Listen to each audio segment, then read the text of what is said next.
Adventure, মৃত্যু, এই শব্দগুলো হয়তো আপনি আগেও শুনেছেন। কিন্তু অ্যাডভেঞ্চার করতে গিয়ে মৃত্যুর মুখ থেকে মৃত্যুকে ধোঁকা দিয়ে কয়জনই বা বেঁচে ফিরে আসতে পেরেছে, এমন কয়জনকেই বা আমরা চিনি। আজকে এমনই দুইজন ব্যক্তিকে নিয়ে কথা বলবো যারা মৃত্যুর মুখ থেকে মৃত্যুকে ধোঁকা দিয়ে বেঁচে ফিরে এসেছে। 15 ফেব্রুয়ারি সাল 2025। নৌকাসহ আস্ত এক মানুষ গিলে ফেলল এক তিমি। কিছু বুঝে ওঠার আগেই নৌকাসহ বিশাল আকৃতির পানিটির মুখে যেতে হয় সেই আরোহীকে। কিন্তু কিছুক্ষণ পরেই মাছটি সেই গিলে ফেলা ছেলেটিকে তার মুখ থেকে বের করে দেয়।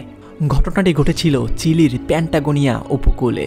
সমুদ্রের মাঝে কাইকিং করতে গিয়েছিল দুই বাবা ছেলে, কিন্তু তাদের এই অ্যাডভেঞ্চার যে রীতিমতো দুঃস্বপ্নে পরিণত হবে সেটা হয়তো কেউ কল্পনাও করেনি।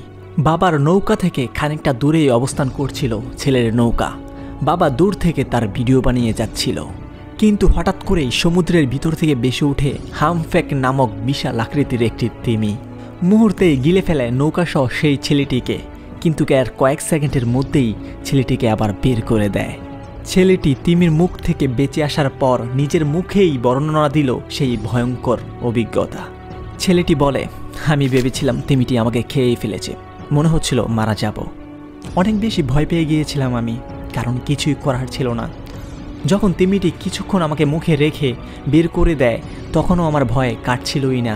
মনে হচ্ছিল বাবার হয়তো কিছু হয়ে গিয়েছে। তখন একটা জিনিসই মাথায় কাজ করছিল, দ্রুত তীরে না ফিরতে পারলে হাইপোথার্মিয়া হয়ে মারা যাব। তার কিছুক্ষণ পর বাবাকে দেখতে পেলাম। বাবার চোখে মুখে আমার মতোই ভয় ছিল। বাবা আমাকে দূর থেকে সাহস জুগিয়ে যাচ্ছিল। তারপর বাবা আমাকে টেনে সমুদ্র থেকে নৌকায় ওঠালো। তারপর একসাথে দুজনেই তীরে ফিরে আসলাম। এইবার এই ঘটনাটি তার বাবার মুখ থেকেও শোনা যাক। ছেলেটির বাবা বলেন, যখন পিছনে তাকালাম ছেলেকে দেখতে পেলাম না। তখন মুহূর্তেই বুকটা কেঁপে উঠেছিল। সত্যি বলতে অনেক ভয় পেয়ে গিয়েছিলাম।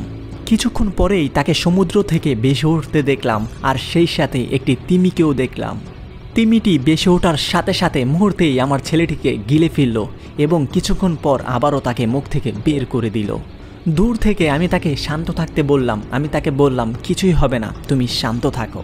সত্যি বলতে ছেলেকে না দেখতে পেয়ে অনেক বেশি ভয় পেয়ে গিয়েছিলাম। সময়টা দুঃস্বপ্নের মতো ছিল, যেটা বলে প্রকাশ করা যাবে না। তিমির মুখ থেকে বেঁচে ফেরা ঘটনা শুধু এই একটিই নয়। এর আগেও 2021 সালে দক্ষিণ আফ্রিকায় এক ডুবুরিকে গিলে ফেলে এক তিমি, কিন্তু তাকেও কয়েক সেকেন্ড মুখের মধ্যে রেখে ছেড়ে দেয় সেই তিমি। মূলত মানুষের মতো বিশাল আকৃতির প্রাণীদেরকে খেতে পারে না তিমি। সবাই ধারণা করছে তিমিটি ভুলবশতই এই কাজটি করে ফেলেছে। যখন তিমি বুঝতে পারে যে এটা তার খাদ্য নয়, তখন সাথে সাথেই তার মুখ থেকে সেটা বের করে দেয়।